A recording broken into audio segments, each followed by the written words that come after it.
যারা মানুষের সেবা করতে পছন্দ করেন, সমাজের জন্য চিন্তা করেন, তারাই চিকিৎসা বিজ্ঞান নিয়ে পড়াশোনা করেন। মঙ্গলবার ৪৫ জন মেডিকেল স্পেশালিস্টদের হাতে অফার তুলে দিয়ে একথা বলেন মুখ্যমন্ত্রী অধ্যাপক ডক্টর মানিক সাহা। অনুষ্ঠানে মুখ্যমন্ত্রী জানান, অবিলম্বে সুপার স্পেশালিটি চালু করার বিষয়ে চিন্তা ভাবনা করছে রাজ্য সরকার।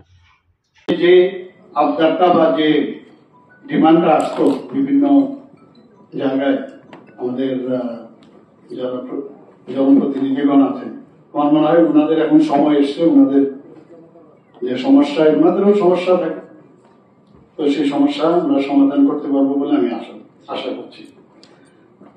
আমি সর্বপ্রথম যারা আজকে অফার নিয়েছেন তাদেরকে আমি কনগ্রেচুলেশন করতে চাই, কারণ এখন ওনাদের জীবন কিন্তু শুরু হয়েছে। এমবিবিএস এর পরে পোস্ট গ্রাজুয়েশন, কিন্তু মাঝখানে কিন্তু ততটা হয়তো সময় পাইনি যে চিকিৎসা ব্যবস্থা নিয়ে যেতে থাকার, কিন্তু এখন প্রকৃতপক্ষে কিন্তু শুরু হয়ে গেল। আমি জানি না আবার সুপার স্পেশালিস্ট করলে আমার আরেক সমস্যা।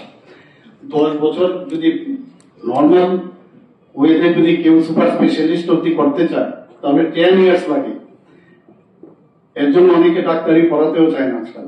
গার্জিয়ানরা বলে যে এত দরকার নেই, নিজেরাই করবো বা যথেষ্ট। কিন্তু তারপরেও ডাক্তাররা সব টার্গেট আমরা সবাই জানি। তো এর মধ্যে যারা মানুষের সেবার জন্য চিন্তা ভাবনা করেন, মানুষের জন্য কিছু করার চিন্তা করেন, তারাই কিন্তু ডাক্তারি পড়তে আসে। একটা সময় ছিল